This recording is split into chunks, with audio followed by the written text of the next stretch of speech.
giving credit to and emboldening Hamas.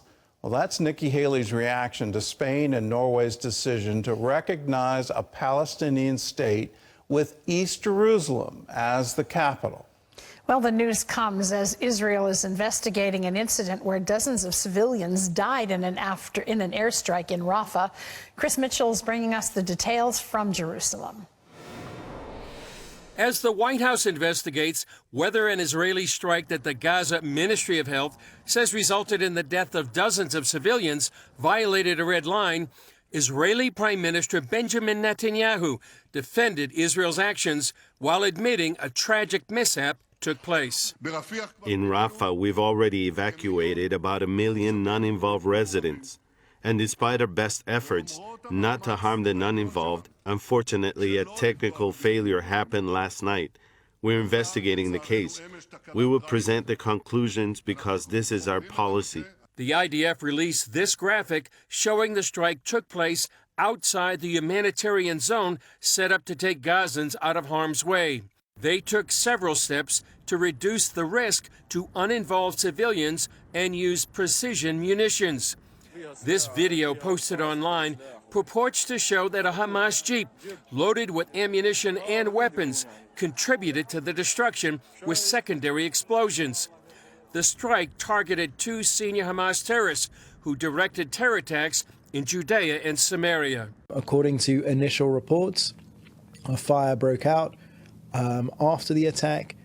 These terrorists were hiding underground.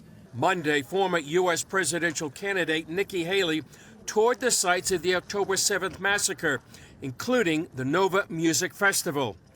Haley told reporters Israel is fighting the same enemies as America and blasted Ireland, Norway, and Spain for recognizing a Palestinian state. For all those countries who decided to recognize a Palestinian state, do you know what that felt like here in Israel? You just gave credit to Hamas and all that they did. For all those looking at the ICC and ICJ, right before we landed, there were strikes in Tel Aviv. Why? Because the ICC and ICJ just emboldened Hamas. A Hamas leader says the group is also encouraged by protests on U.S. college campuses.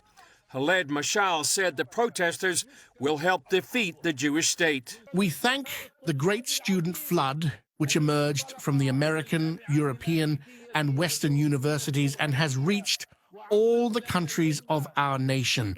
We are grateful for the spirit that we have witnessed in our nation and in humanity as a whole. We have the opportunity to defeat Israel, Allah willing. We have an opportunity to dismantle the Zionist enterprise. Meanwhile, Egypt and Israel are investigating an exchange of fire between their forces near Rafah that left 1 Egyptian soldier dead. Chris Mitchell, CBN News, Jerusalem.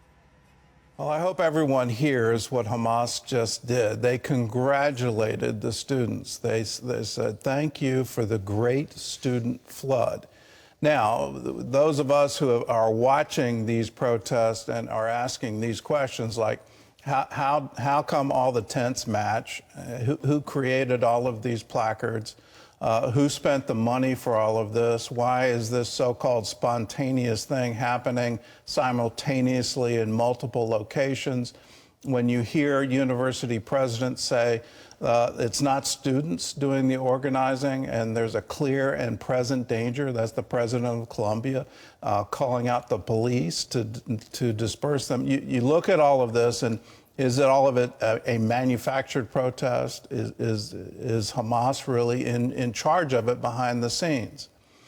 But here, clearly, what they're saying, they want to dismantle the Zionist enterprise. What that means is they want to wipe Israel off the map, which has been their goal from 1948. They have never wanted a Palestinian state. And for any country that says, we'll have peace if we just recognize that they have a state, well, they don't themselves want that. What they want is everything. They don't want Israel on the map. And that has been their goal since 1948. David Ben-Gurion offered them a Palestinian state with Jerusalem as the capital, and they refused. They didn't want peace with Israel.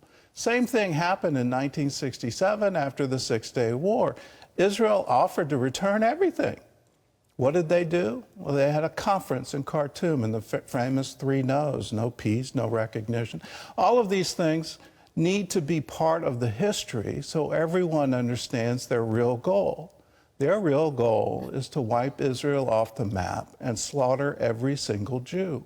When you understand that goal, you can't possibly stand with them. You have to stand with Israel.